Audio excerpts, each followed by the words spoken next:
पिछले कुछ महीनों में मैंने तलाक के इतने किस्से सुने, खुद से गया भी पंचायतों में जहां तलाक रुकवाई भी मैंने, पर एक चीज मैंने पकड़ी। कम से कम 500 से ऊपर मैं किस्से सुन चुका हूं जहां पति ने समझौता कर वहां भी औरत को अपनाया अपनी, जहां औरत ने पहला बच्चा ही मरवा दिया अपने बॉयफ्रेंड के कहने पे, जहां पति ने एक छोटी सी बात पे तलाक ले लिया कि ये घर में काम नहीं करती, मेरे कपड़ों पे प्रेस नहीं करती। छोटी छोटी बातों पे तलाक लिए गए हैं, बड़े बड़े किस्से अपनाए गए हैं, हर तरीके के लोग थे। पर 500 से ऊपर मैंने जब तलाक के केसेस सुने, मैं एक निचोड़ पे आया हूँ। शादी करने से पहले ये बातें सोच लेना जो मैं आगे वीडियो में बताने वाला हूँ। बस ये सोचना कि तुमने किताब पढ़ ली है आने वाली परीक्षा देने के लिए। ये मेरा रूटीन है, हर अपॉइंटमेंट को मैं एक डायरी में नोट करता हूँ।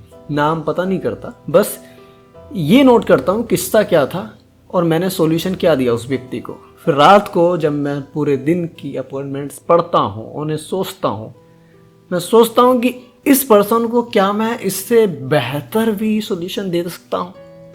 अगर निकलता है तो मैं बैक कॉल करता हूँ, नहीं निकलता तो मैं लीव ऑन करता हूँ। तो जब सारे किस्से मैंने पढ़े तो तलाक की ठोस वजह ही निकल के, जहाँ पे तलाक कपड़े प्रेस न करने पे हुआ, जहाँ तलाक बच्चा खुद का अबॉर्शन कराने पे भी रुक गया। ठीक है, तो यही मैं तुम्हें समझाना चाहूँगा। लास्ट तक बहुत शांति से, ध्यान से एक एक बात समझना। देखिए, जब आप शादी के लिए किसी लड़की को देखने जाएं, देख रहे हो, ये सारी क्वालिटीज़ मैं चाहता हूँ एक लड़के में होनी चाहिए। कहने को लड़की भी ऐसी होनी चाहिए, पर मुझे उम्मीद है लड़की ऐसी नहीं होती। बनती है ऐसी गृहस्थी में आने के बाद, शुरू में नहीं होती। तो अगर आप एक समझौते वाले व्यक्ति हैं, थोड़ा सा भी चीज़ों पे समझौता कर लेते हैं तो ठीक है, फिर तो तलाक कभी हो ही नहीं सकता। सोचिए वो प्रेस का किस्सा, जहाँ कपड़े प्रेस नहीं करती महिला और उसने तलाक ले लिया। सच्ची घटना है ये। तलाक के बाद मेरे पास अपॉइंटमेंट आई, मैंने कहा वजह क्या थी? कह रहे वजह ये थी, हाथापाई हुई, लड़ाई झगड़े हुए, इतनी सी वजह पे। तो अगर यहाँ पे समझौता होता थोड़ा सा, जैसे उस पुरुष ने करा जिसका अबॉर्शन करा दिया औरत ने पहले बच्चे का। समझौता चीज़ों को मैनेज कर लेता है।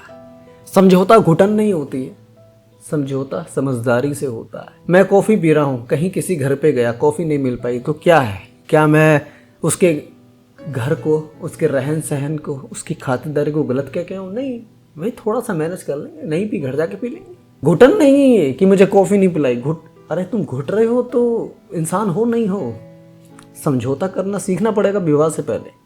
तुम दुनिया की कितनी उत्तम से उत्तम कन्या, किसी भी ज्योतिष से 36 के 35 गुण मिलवा लेना, कुछ नहीं होने वाला। समझौते में तुम्हें उतरना ही पड़ेगा। ऐसी चीजें गृहस्थी जीवन में बहुत होती हैं जहां पति को आगे आना पड़ता है समझौते के लिए। सच बता, समझौता तो तुम्हें करना पड़ेगा दोस्त। और अगर थोड़ा सा समझौता कर सकते हो जीवन में तो बहुत अच्छी बात है। दूसरा होता है, अपनी इस आदत को बदलो। अगर तुम्हें हर एक चीज परफेक्ट चाहिए, ठीक है, मतलब हर एक चीज, कोई भी चीज ऐसे इधर से उधर, ये चीज़ ना हो, ऐसा ना हो, तुम थोड़े से ज़्यादा रूल्स रेगुलेशन वाले हो, जो कि किताबों में अच्छे लगते हैं, व्यक्ति के ऊपर नहीं।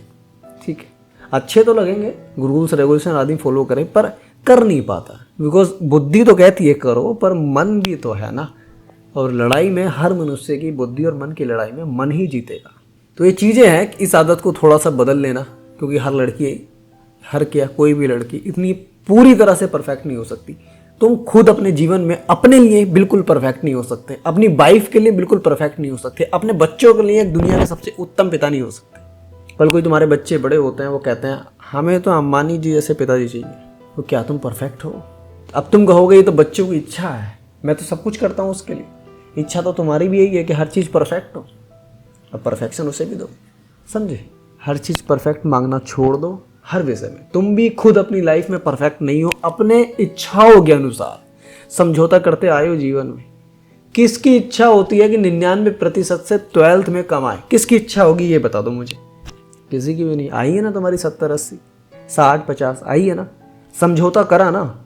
ये 10 साल से 12th ही कर रहे हो कि नहीं 99 पे ही सांस लूंगा मैं। अब समझौता करा ना? हर चीज़ परफेक्ट तो नहीं आई ना तुम्हारी लाइफ में तुम्हारे अकॉर्डिंग। समझौते पे तुम उतरे, अपनाया और जीवन चल रहा है। यही जीवन होता है। एक बहुत इंपॉर्टेंट बात बता रहा हूं, बहुत इंपॉर्टेंट। एक बार ध्यान से सोचो, शादी करने से पहले पत्नी की जरूरत तुम्हें है या तुम्हारे घर वालों को? अक्सर 28-30 का लड़का हो जाता है तो माँ जी बीमार हो जाती है, घर में काम करने वाला नहीं होता। पर तुम हो पढ़े लिखे थोड़े से, ले आए पढ़ी लिखी लड़की जॉब वाली। पर समस्या तो पत्नी की यहाँ से उत्पन्न हुई थी ना कि काम वाली लड़की चाहिए।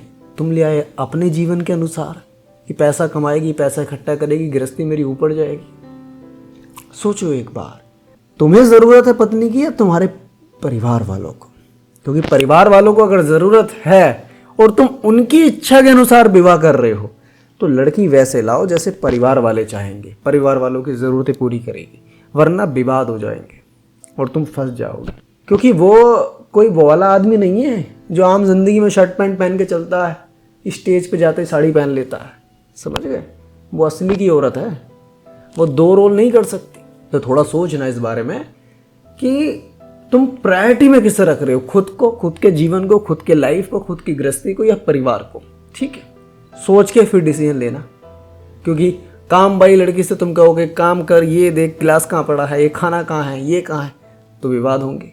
ये चीज़ें होती हैं, थोड़ी सी सोच लेना पहले। एक चेकलिस्ट बनाना, क्या क्या इच्छाएं हैं तुम्हारी, कैसी तुम पत्नी चाहते हो, कैसा उसका रहन सहन हो तुम्हारे घर में, 10 से 20 चीज़ों की लिस्ट बनाओ। उसके बाद कन्वर्सेशन हो जब तुम्हारी पत्नी से, मतलब होने वाली पत्नी से, उस लड़की से जब बातचीत हो, बातचीत में प्रश्न मत करो उन चीज़ों को लेके, खाली उत्तर जानने का प्रयास करो कि क्या अच्छा ऐसा है, ऐसा है। ऑब्जर्व करो, समझो चीज़ों को कि क्या ये क्वालिटीज़ हैं इसमें जो मैं पूछ रहा हूँ। अगला पॉइंट है, हर वो चीज़ जान लो शादी से पहले जो तुम देखना नहीं चाहते फ्यूचर में अपनी वाइफ के अंदर। ना तुम सुनना चाहते उसके कानों से कि ऐसी लड़की मुझे चाहिए। क्योंकि आज ही एक मैसेज आया व्हाट्सएप पे, जो मैंने इंस्टाग्राम पर पोस्ट भी किया है, कि हम रह गए पढ़ाई करते हुए, वाइफ बॉयफ्रेंडों के साथ जीवन अच्छे से जी के हमें ऐसी मिल गई। तो अगर तुम्हें शादी के बाद पछतावा हो तो भाई मेरे, शादी तो टूटेगी। शादी टूटना बहुत अच्छा है बाद में तलाक होने से। पहले ही पूछ लो, पहले ही बता दो पूरा जीवन, पहले ही सब कुछ जानो उससे, जो भी तुम पास्ट में चाहते हो कि ऐसी ना निकले। बॉयफ्रेंड था अगर, हाँ क्योंकि, और अगर तुम्हें पास्ट में उससे दिक्कत हो सकती है तो अभी तोड़ दो। क्योंकि तुम भी डिप्रेशन में रहो ये भी अच्छी बात नहीं है, तुम गुस्सा स्ट्रेसफुल होके झगड़े करो पत्नी से ये भी अच्छी बात नहीं है। खुशी खुशी जीवन होना चाहिए। ढूंढो ऐसी लड़की, मिल जाएगी जैसी तुम चाहते हो। क्या फ़ायदा किसी और को वैसा बना रहे हो जैसी वो है ही नहीं। अभी अच्छी बात है तुम पढ़ाई करी, स्टेशनों पर सोए, वो होटलों में घूमी। अब भाई देखो, ये उसका जीवन है, वो तुम्हारा जीवन था। अब यहीं पे ये वाला पॉइंट आ जाता है, अगर तुम समझौता करते हो तो, अगर समझौता कर लेते हो तो फिर क्या दिक्कत है, अपना लो उसे। पर अगर तुम नहीं हो, कुछ चीज़ें ऐसी होती हैं कि मैं समझौता इस चीज़ पे कर ही नहीं सकता, वो प्रश्न शादी से पहले पहले जान लो भाई। क्योंकि कोई फ़ायदा नहीं है खाली में डिप्रेशन में जाके झगड़े करके, कोई फ़ायदा नहीं है। मैं चाहता हूँ सुखी जीवन, सुखी विवाह, सुखी गृहस्थी उसे कहते हैं, इसके साल में बस 1 हफ्ता अपने मैके में गुजरे उस औरत का, बाकी के दिन ससुराल में गुजरे। अगर ऐसा हो रहा है कि 1 हफ्ते ही ससुराल में रुक रही है लड़की और बाकी दिन मैके में रुक रही है तो जीवन सुखी है ही नहीं, गृहस्थी सही नहीं है। वो बेहतर होगा तोड़ दो शादी से पहले। शादी के बाद तलाक के बारे में मत सोचना। चीज़ें जो पत्नी को मैका भिजवाती हैं, वो बातें जो पत्नी को मैके में रुकवाती हैं, उन सब पे पहले ही चर्चा विषय कर लो अपना। बाद में गृहस्थी जीवन खराब ना हो, भले रिश्ता खराब हो जाए पहले, शादी से पहले गृहस्थी खराब ना हो, रिश्ता खराब हो जाए। बाकी कोई मुझसे व्यक्तिगत बात करना चाहते हो तो इस नंबर पे मुझे व्हाट्सअप कर देना। और हाँ, मैं कहना चाहूँगा फिर से एक चीज़, जीवन में अगर विवाह करना है या नहीं भी करना, समझौते वाले व्यक्ति बनो, समझौतों पे उतरना सीखो। हर चीज़ परफेक्ट नहीं मिल सकती, ना हो सकती है, क्योंकि तुम खुद परफेक्ट नहीं हो। कोई भी एक इंसान उठा लो, वो आज जिस पोजीशन पे है, दिल से पूछना उसकी इच्छा क्या थी, क्या इसी पोजीशन पे रहनी? हो ही नहीं सकता, असंभव है। चलिए मिलता हूँ